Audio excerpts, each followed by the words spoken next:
अगर आप भी चाहते हैं कि सोनो टोन भोजपुरी का ऑडियो वीडियो सबसे पहले आप तक पहुंचे, तो लाल बटन दबाकर चैनल को सब्सक्राइब करें और हाँ, बेल आइकन को दबाना ना भूलें।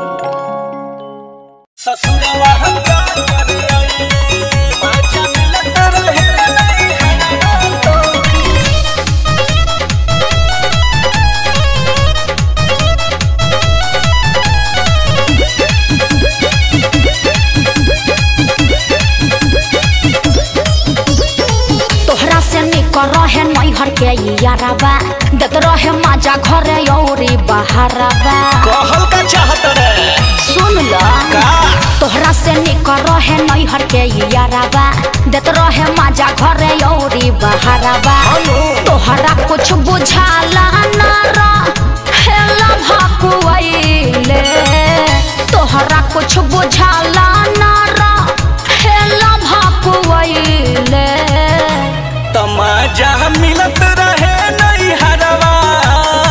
हाँ तो का हो गइल बोला? तमाजा मिलत रहे नैहरवा तो ससुरवा का करे अइले। माजा मिलत रहे नैहरवा तो ससुरवा को करे अइले। ज्यादा मत बोला।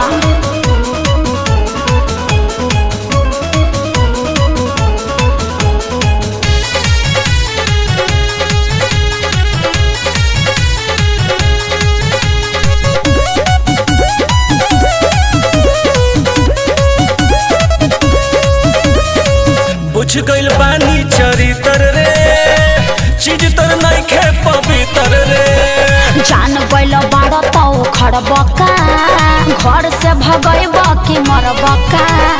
भूत झाड़ देम तो देखा ज्यादा मत बोलल कर। बुझ गइल बानी चरितर रे चीज तो नइखे पवित्र रे। जान गइल बाड़ तो खड़बका घर से भगइबा कि मरबका।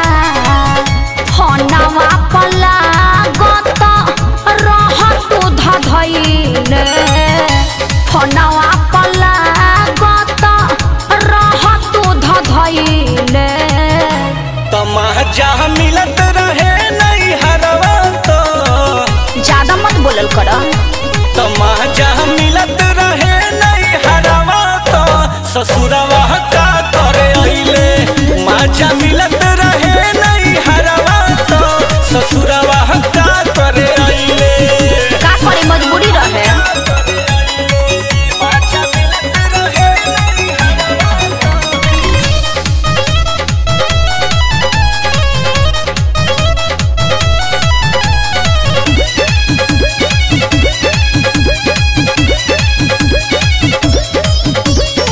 राति के मिल के बोलावत रहे भैया कबारी सुतावत रहे।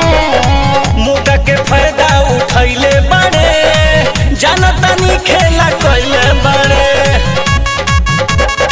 सब तो तोरा पे सुनने से रहे। राति के मिल के बोलावत रहे भैया कबारी सुतावत रहे। मुदा के फायदा उठैले बाड़े हाँ। बुझतानी खेला कइले बाड़े। चुप रहा। दीपू राजू के कैसे का? कपारे मढ़ैले। हम ही कहले रहे। दीपू राजू के कैसे कपारे मढ़ैले।